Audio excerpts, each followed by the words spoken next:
Good morning बच्चों।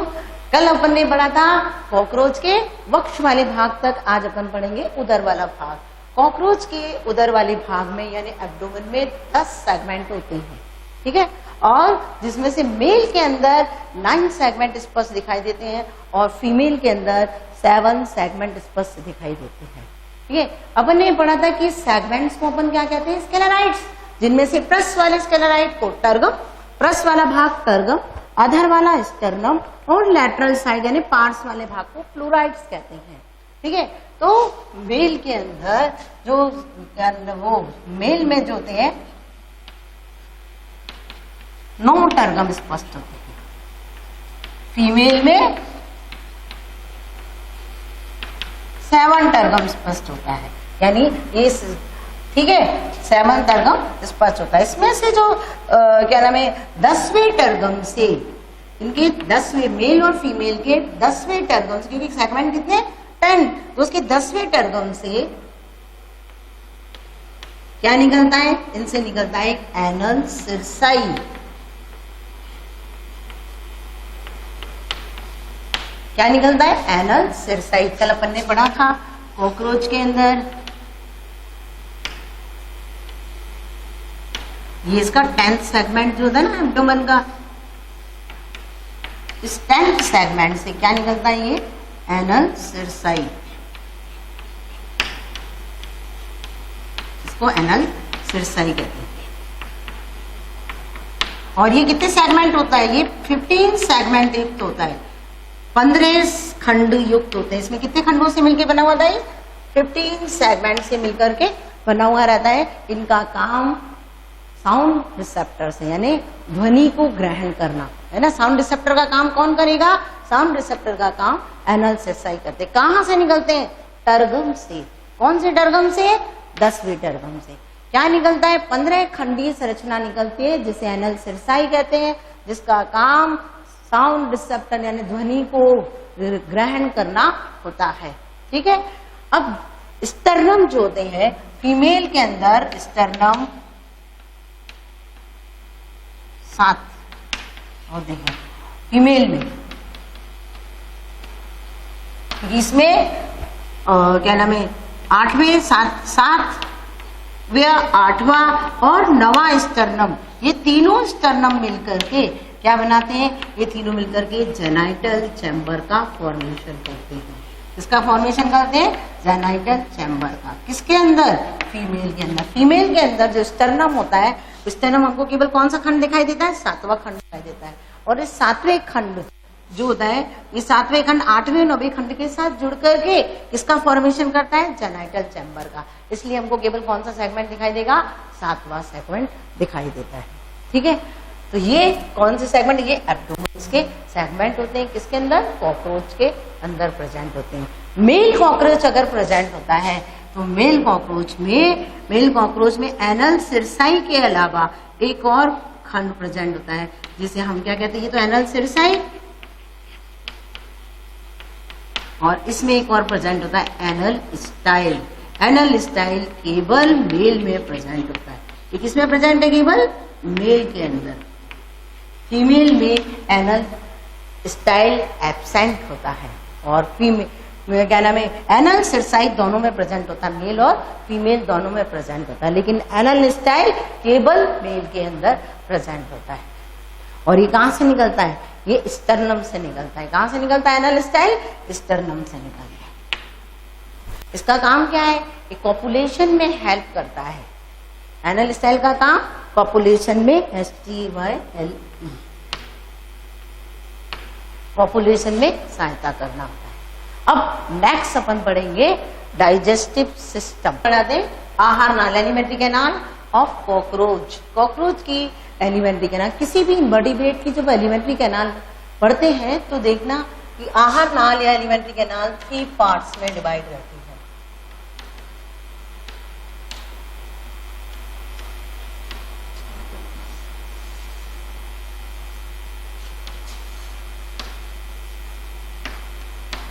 Foregut,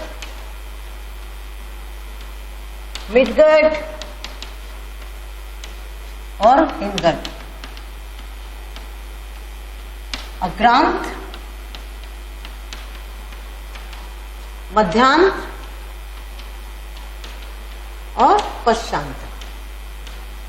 कोई भी किसी का भी आप पढ़ते हैं इनवर्टिब्रेट तो उसमें फोरगट, मिडगट और हिंडगट।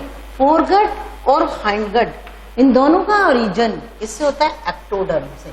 इनका उद्गम किससे होता है? एक्टोडर्म से। और इनमें अंदर की तरफ क्यूटिकल लेयर प्रेजेंट होती है।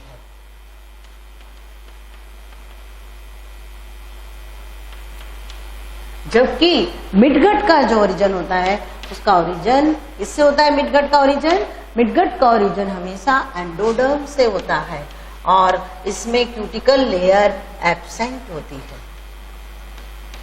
अंदर की तरफ जो क्यूटिकल होती है वो इसमें एब्सेंट होती है, इसके अंदर प्रेजेंट होती है। तो इसमें फोरगट, कॉकरोच की एलिमेंट्री कैनाल में माउथ से लेकर के गिजट तक का पार्ट, ये है फोरगट के अंतर्गत आता है। फिर मिडगट मिसेंट्रॉन वाला पार्ट और हाइंडगट में कोलन, इलियम, कोलन और रेक्टम ये वाला पार्ट हाइंडगट के अंदर आता है। यानी इनका ओरिजिन, फोरगट और हाइंडगट का ओरिजिन तो किससे हुआ? एक्टोडर्म से। और इनके अंदर की तरफ क्यूटिकल लेयर प्रेजेंट होती है। जबकि मिसेंट्रॉन यानी मिडगट, इस मिडगट का ओरिजिन एंडोडर्म से होता है और इसमें अंदर की तरफ क्यूटिकल लेयर एब्सेंट होती है। अब अपन पढ़ेंगे सबसे पहले एलिमेंट्री कैनाल में फोरगट में क्या क्या आया? माउथ से लेकर के गिजट। तो सबसे पहले माउथ से निकलती फेरिंग्स, माउथ से जो बकल कैविटी होती है वो एक नली के समान संरचना में खुलती है, जैसे फेरिंग्स फिर एक किसमें खुलती है? ईसोफेगस में। किसी के भी ईसोफेगस में कभी भी कोई किसी भी प्रकार का डाइजेशन नहीं होता।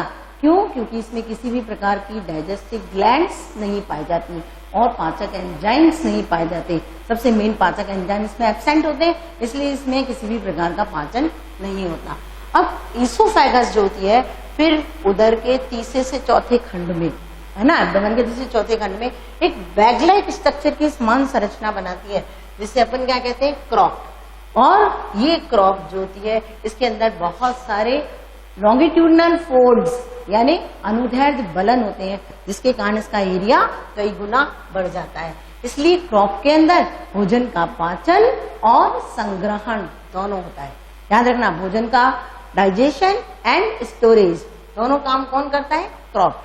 क्रॉप के जस्ट नीचे एक कड़ी यानी हार्ड गांठ के समान संरचना प्रेजेंट होती है, जिसे कहते हैं गिजर्ड। ये जो गिजर्ड होती है, इस गिजर्ड के अंदर क्यूटिकुलर सर्कुलर मसल्स अधिक डेवलप होती है। गिजर्ड का स्ट्रक्चर है, किसका स्ट्रक्चर है? गिजर्ड का, है ना। और इस गिजर्ड में सर्कुलर मसल्स वेल डेवलप होती हैं, यानी अत्यधिक विकसित होती है। क्वेश्चन कई बार आता है कि गिजर्ड के अंदर कौन से प्रकार की मसल ज्यादा विकसित है? तो कौन सी मसल ज्यादा विकसित है? सर्कुलर मसल ज्यादा विकसित होती है। और इसके अंदर 6 क्यूटिकुलर टीथ होते हैं, यानी क्यूटिकल के बने हुए रहते हैं। ये क्यूटिकुलर टीथ भोजन को ग्राइंडिंग करने का कार्य करते हैं, यानी भोजन को पीसने का कार्य करते हैं। गिजर्ड की आगे वाली गुहा आर्मेरियम कहलाती है। क्या कहलाती है? आर्मेरियम। गिजर्ड की आगे वाली गुहा क्या कहलाती है? आर्मेरियम। ठीक है।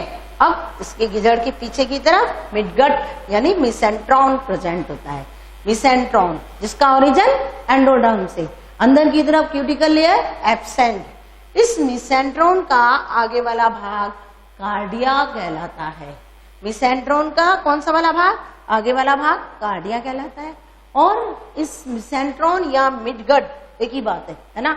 इसके आगे वाला भाग ग्लैंडुलर होता है, ग्रंथिल होता है, जबकि पोस्टीरियर पार्ट यानी पश्च वाला भाग कैसा होता है? एब्जॉर्प्टिव होता है, यानी अवशोषी होता है। ठीक है। तो इस मिसेंट्रॉन के जो ग्लैंडुलर वाला भाग है उससे एक मेम्ब्रेन का फॉर्मेशन होता है और उस मेम्ब्रेन को बोलते हैं पेरिट्रॉफिक मेम्ब्रेन। पेरिट्रॉफिक झिल्ली या मेम्ब्रेन। ये झिल्ली क्या करती है? जो कड़े हार्ड जो फूड होता है उससे इसकी सुरक्षा करती है। ठीक है। अब गिजर्ड और मिडगट के जंक्शन से 8 ट्यूब के समान संरचना निकलती है। 1 2 3 4 5 6 7 8, जिसे अपन क्या कहते हैं? Hepatic caeca. ये हेपेटिक सीका डाइजेस्टिव एंजाइम का स्रावण करती है। किसके अंदर? मिडगट के अंदर। इसके बाद नेक्स्ट पार्ट कौन सा हो गया? हिंडगट। हिंडगट में इलियम, है ना। इलियम में क्या प्रेजेंट होते हैं? इसके अंदर स्पाइंस प्रेजेंट होते हैं। ये स्पाइंस क्या करते हैं कि पेरिट्रॉफिक झिल्ली को फाड़ देते हैं, जिससे भोजन इसके अंदर आ जाता है। फिर इसके बाद इसका सबसे लंबा पार्ट और चौड़ा पार्ट कौन सा है? कोलन। और कोलन के बाद नेक्स्ट रेक्टम। रेक्टम के अंदर 6 रेक्टल पेपिली पाई जाती हैं, जो कि जल का एब्जॉर्प्शन करती हैं, यानी जल का अवशोषण करती हैं। और रेक्टम फिर एनस के द्वारा बाहर की तरफ खुल जाता है। मिडगट और हिंडगट के जंक्शन पर भी पतली लंबी धागे के समान थ्रेड लाइक स्ट्रक्चर होता है येलो कलर का, जिसे हम क्या कहते हैं? जिसे हम मेल्पीजियंस ट्यूब्यूल्स कहते हैं। क्या बोलते हैं इनको? मेल्पीजियंस ट्यूब्यूल्स, जो कि इसका काम करती हैं? उत्सर्जन का कार्य करती है। तो ये क्या हुआ? Alimentary canal. Alimentary canal 3 parts में डिवाइड, फोरगट, मिडगट और हिंडगट। फोरगट का और हिंडगट का ओरिजिन एक्टोडर्म से अंदर की तरफ क्यूटिकल लेयर प्रेजेंट, मिडगट का ओरिजिन एंडोडर्म से क्यूटिकल लेयर एब्सेंट होती है। इसमें फोरगट कौन कौन सा है? माउथ से लेकर के गिजट तक का पार्ट फोरगट कहलाता है। मिडगट ये रहा और हिंडगट वाला पार्ट ये है। माउथ यानी बकल कैविटी, माउथ खुला बकल कैविटी। बकल कैविटी एक ट्यूब के लायक संरचना में खुलती है, जैसे फेरिंग्स। फेरिंग्स एक और लंबे ट्यूब में खुलती है, जैसे इसोफेगस। इसोफेगस फिर क्या नाम है, क्या बैग लाइक स्ट्रक्चर का फॉर्मेशन करती है, जिसे कहते हैं क्रॉप। क्रॉप के अंदर बहुत सारे अनुदैर्ध्य बलन पाए जाते हैं, जिसके कारण इसका एरिया इंक्रीज हो जाता है। क्रॉप का काम भोजन का पाचन और संग्रहण होता है। कॉकरोच कैसा है? सर्वाहारी, ओमनीवोरस होता है, ठीक है। और इसके बाद गिजड़। गिजड़ एक कड़ी गांठ के समान संरचना होती है, जिसमें सर्कुलर मसल्स वेल डेवलप्ड होती हैं, और इसके अंदर 6 क्यूटिकुलर टीथ प्रेजेंट होते हैं, जो कि भोजन को पीसने का काम करते हैं। गिजड़ की आगे वाला भाग आर्मेरियम कहलाता है, ठीक है। पीछे की तरफ स्टोमोडियल वॉल्व के द्वारा गिजड़ किसमें खुलता है? किसमें धंस जाता है? मिसेंट्रॉन में। किसके अंदर? मिसेंट्रॉन में। कौन से वाल्व के द्वारा? स्टोमोडियल वॉल्व के द्वारा गिजड़ किसमें धंस जाता है? मिसेंट्रॉन या मिडगट के अंदर धंस जाता है। मिसेंट्रॉन या मिडगट एक लंबी ट्यूब के समान संरचना होती है, जिसका आगे वाला भाग कार्डिया कहलाता है, और ये ग्लैंडुलर होता है, ग्रंथिल होता है, तथा पीछे वाला भाग इसका अवशोषी होता है। और इस ग्लैंडुलर पार्ट से किसका फॉर्मेशन होता है? पेरिट्रॉफिक झिल्ली। ये पहले नीट में बहुत ज्यादा क्वेश्चन आता था। ये पेरिट्रॉफिक झिल्ली कहाँ पाई जाती है, किसमें पाई जाती है? पहली बात तो कॉकरोच में, और कौन से पार्ट में? मिडगट में। फिर हिंडगट। हिंडगट किससे मिलकर बना हुआ है? ये इलियम। इलियम में स्पाइंस प्रेजेंट होते हैं, जो कि इसको पेरिट्रॉफिक झिल्ली को फाड़ देते हैं, जिससे भोजन इसमें आ जाता है। फिर कोलन। कोलन लंबा और चौड़ा वाला भाग होता है। रेक्टम। इस रेक्टम के अंदर 6 रेक्टल पेपिली पाए जाते हैं, जो कि जल का अवशोषण करते हैं, और फिर एनस के द्वारा ये बाहर हो जाता है। नेक्स्ट अपन अब पढ़ेंगे circulatory system. Next upon circulatory system of cockroach. Cockroach का जो सर्कुलेटरी सिस्टम होता है, उस सर्कुलेटरी सिस्टम में सर्कुलेटरी यानी परिसंचरण तंत्र। परिसंचरण तंत्र किस प्रकार का होता है? ओपन, यानी खुले प्रकार का होता है ना, खुले प्रकार का होता है। खुला यानी ओपन। सर्कुलेटरी सिस्टम का मतलब क्या होता है कि जब रक्त वाहिनियों में यानी ब्लड वेसल्स में ना बह करके ब्लड साइनों में या रक्त कोटरों में बहता है, तो उसे ओपन सर्कुलेटरी सिस्टम कहते हैं। तो इसमें ओपन सर्कुलेटरी सिस्टम होता है, और इसके इस प्रकार के सर्कुलेटरी सिस्टम को अपन लैक्यूनर प्रकार भी बोलते हैं। तो अगर आपसे कोई पूछे कि कॉकरोच के अंदर किस टाइप का सर्कुलेटरी सिस्टम है, कई बार ओपन लिखा हुआ नहीं आएगा, तो लैक्यूनर लिखा होगा, तो आपको ध्यान रखना है कि लैक्यूनर प्रकार का होता है, ठीक है। इसके क्या नाम है, जो ब्लड होता है, इसमें ब्लड के अंदर इसमें हीमोग्लोबिन एब्सेंट होता है ना, यानी रक्त कैसा आता है इसका? रंगहीन। और इसके जो गुहा होती है, इसमें जो गुहा होती है उसको बोलते हैं हीमोसिल। हीमोसिल, इसके अंदर एक गुहा प्रेजेंट होती है, और उस हीमोसिल के अंदर एक द्रव भरा रहता है, और उस द्रव को हम कहते हैं हीमोलिम्फ। इस हीमोलिम्फ के अंदर क्या प्रेजेंट होता है? इस हीमोलिम्फ के अंदर केवल क्या नाम है, प्लाज्मा और हीमोसाइट्स प्रेजेंट होती हैं।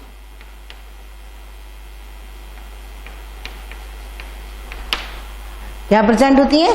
प्लाज्मा और हीमोसाइट्स प्रेजेंट होती हैं। प्लाज्मा जो होता है, प्लाज्मा के अंदर सबसे इंपॉर्टेंट चीज है, वैसे पहले अभी आपकी नीट की बुक में नहीं है, लेकिन क्या पता आउट ऑफ क्वेश्चन बाहर से जो क्वेश्चन पूछे उनमें से पूछ लें कि इनके प्लाज्मा में ऐसी क्या चीज है जो दूसरे अन्य जंतुओं में नहीं पाई जाती। तो इसके मैं इंपॉर्टेंट चीज बता रही हूँ कि इसके अंदर एक ट्रीहैलोज शर्करा प्रेजेंट होती है, ट्रीहैलोज शुगर या शर्करा पाई जाती है, तथा फॉस्फेट, बाकी तो है ही जल वगैरह ये सब प्रेजेंट होता है, यूरिक अम्ल वगैरह प्रेजेंट है ना, यूरिक एसिड वगैरह ये सब प्रेजेंट होता है। लेकिन सबसे मेन क्या चीज है इसमें, सबसे इंपॉर्टेंट चीज ट्रीहैलोज शुगर प्रेजेंट होती है इसके अंदर, और हीमोसाइट प्रेजेंट होता है। इसमें आरबीसी नहीं पाई जाती है, हीमोग्लोबिन, इसलिए इसका रक्त कैसा होता है? रंगहीन, कलरलेस होता है। तो याद रखो इसका सर्कुलेटरी सिस्टम ओपन प्रकार का होता है, जिसमें जो गुहा होती है वो हीमोसिल कहलाती है। हीमोसिल के अंदर एक द्रव भरा रहता है जिसे हम क्या कहते हैं? हीमोलिम्फ। और हीमोलिम्फ में क्या क्या उपस्थित है? प्लाज्मा और हीमोसाइट। प्लाज्मा के अंदर एक सबसे इंपॉर्टेंट वो सब्सटेंस क्या है? ट्रीहैलोज शुगर, फॉस्फेट, यूरिक एसिड, बाकी दूसरे अन्य है, लेकिन ये सबसे अलग डिफरेंट है, इसलिए मैंने इसको आपको हाईलाइट किया इसको। और इसके अलावा हीमोसाइट्स प्रेजेंट होती है। ठीक है, अब इसका जो सर्कुलेटरी सिस्टम जो होता है, ये इसमें ब्लड नहीं है, इसलिए रेस्पिरेशन से संबंधित नहीं होता। ठीक है ना, इसका काम क्या होता है? भोजन का ट्रांसफर को स्थानांतरण करना, है ना, में उत्सर्जी पदार्थों को स्थानांतरित करना, ये सारे काम ये करेगा कौन? इसका सर्कुलेटरी सिस्टम। इसके सर्कुलेटरी सिस्टम का श्वसन से कोई रिलेशन नहीं होता। अब देखो इसके अंदर हार्ट कितने चैम्बर होता है? 13 चैम्बर, ट्यूबुलर चैम्बर। हार्ट के बारे में, इसमें 13 सेगमेंटेड ट्यूबुलर हार्ट पाया जाता है, यानी ललिकाकार हार्ट प्रेजेंट है। 13 हर चैम्बर में जो क्या नाम है, ट्यूब के समान हार्ट प्रेजेंट होता है, यानी 13 ट्यूबुलर हार्ट प्रेजेंट होते हैं। और ये जो ट्यूबुलर हार्ट होते हैं, इसमें से आगे वाला हार्ट का सिरा खुला हुआ रहता है, पीछे वाले हार्ट का सिरा बंद रहता है। आगे वाला जो हार्ट होता है, इसमें वो क्या किसमें खुलता है? वो लंबी नली के रूप में होकर के हेड साइनम में खुलता है, इसलिए इसको क्या कहते हैं? Anterior aorta. याद रखना, बाकी कहीं नहीं लिखा एंटीरियर एरोटा, यानी एंटीरियर हार्ट जो होता है, हार्ट किसमें खुलता है? एक लंबी ट्यूब के रूप में हेड साइनो में, यानी इसके सिर कोश में खुलता है, सिर की जो कैविटी उसमें खुलता है, इसलिए इसको बोलते हैं एंटीरियर एरोटा। हार्ट कैसे होता है? एक उल्टी फनल के समान संरचना होती है। हार्ट की संरचना कैसी है कि इनमें हार्ट उल्टी फनल के समान होते हैं, और 13 चैम्बर हार्ट होते हैं। इनमें से पहले 3 तो किसमें होते हैं? वक्ष भाग में, बाकी के 10 उदर वाले भाग में प्रेजेंट होते हैं, जो कि ट्यूबुलर है और कैसे उल्टी कीप के आकृति के समान होते हैं, जिसके दोनों तरफ एक छिद्र प्रेजेंट है, जिसे क्या कहते हैं? ऑस्टिया। दोनों तरफ क्या प्रेजेंट होता है? ऑस्टिया प्रेजेंट होती है। और इनमें हार्ट कहाँ प्रेजेंट होता है? हार्ट वक्ष के और उदर के मध्य पृष्ठीय भाग पर प्रेजेंट होता है, बीच में है ना, मध्य में और ऊपर की तरफ मध्य पृष्ठीय भाग पर प्रेजेंट होता है। इसमें 13 पेयर एलरी मसल्स प्रेजेंट होती हैं। कितनी पेयर? 13 पेयर एलरी मसल्स पाई जाती हैं, जो कि इनके संकुचन और शिथिलन से ब्लड का फ्लो होता है। ब्लड हमेशा पीछे से आगे की डायरेक्शन में जाता है। ब्लड का सर्कुलेशन कहाँ होता है? पीछे से आगे की तरफ। और मैंने बता दिया कि इसके ब्लड में हीमोग्लोबिन नहीं होता, इसलिए गैसेस एक्सचेंज में हेल्प नहीं करती। इनका काम पचे भोजन का परिवहन करना, उत्सर्जी पदार्थों का परिवहन करना, है ना, इनका काम ये होता है, ना कि श्वसन में सहायक होती है। तो कॉकरोच का जो हार्ट होता है वो न्यूरोजेनिक होता है। याद रखना, ये क्वेश्चन भी बहुत बार पूछते हैं कि कॉकरोच का हार्ट कैसा है? तो न्यूरोजेनिक, यानी ये किसके द्वारा कंट्रोल होता है? नर्व्स के द्वारा कंट्रोल होता है, इसलिए कॉकरोच का हार्ट न्यूरोजेनिक होता है। मच्छर जो होता है ना, उसका हार्ट कैसा होता है? उसका हार्ट मायोजेनिक होता है, क्योंकि वो मसल्स के द्वारा कंट्रोल होता है। लेकिन कॉकरोच का हार्ट न्यूरोजेनिक है, और वो किसके द्वारा कंट्रोल है? वो नर्व्स के द्वारा कंट्रोल होता है। तो याद रहेगा कि सर्कुलेटरी सिस्टम कैसा? ओपन, यानी जब रक्त कोटरों में बहता है तो उसे ओपन कहते हैं। लैक्यूनर टाइप का, इसकी गुहा को हीमोसिल कहते हैं। हीमोसिल के अंदर एक द्रव भरा रहता है, हीमोलिम्फ में क्या क्या उपस्थित होता है, प्लाज्मा और हीमोसाइट्स यानी WBC जिसको कहते हैं, ठीक है ना, WBC रंगहीन कणिकाएं, ठीक है, हीमोसाइट के अंदर रंगीन कणिकाएं आती है WBC। प्लाज्मा में बहुत से सब्सटेंस है, लेकिन सबसे इंपॉर्टेंट सब्सटेंस जो कि दूसरों में नहीं होता, टीएनओज, शुगर, फॉस्फेट, यूरिक एसिड तो होता ही है, ठीक है ना। इसके बाद इसमें जो हार्ट होता है वो कितने ट्यूबुलर होता है, 13 चैम्बर हार्ट होता है, जो कि एंटीरियर एंड पर खुला और पोस्टीरियर एंड पर बंद। इसके दोनों सिरों पर क्या प्रेजेंट रहते हैं, यानी दोनों तरफ क्या प्रेजेंट है, ऑस्टिया प्रेजेंट होते हैं। ये हार्ट वक्ष में, पहले 3 जो हार्ट होते हैं वो तो वक्ष में, बाकी के जो 10 होते हैं वो ट्यूबुलर हार्ट, वो कहाँ प्रेजेंट होते हैं, उदर वाले भाग में, और इनके मध्य पृष्ठ वाले भाग पर पाए जाते हैं। इनमें 13 पेयर्स, 13 नहीं, हार्ट तो 13, लेकिन एलरी मसल 13 पेयर्स होती है, ठीक है। और आगे वाला जो हार्ट होता है वो अत्यधिक लंबा होता है, यू के समान, और किसमें खुलता है, हेड साइनो में, इसलिए इसको एंटीरियर एरोटा कहते हैं। और ब्लड का जो फ्लो होता है वो पीछे से आगे की तरफ होता है।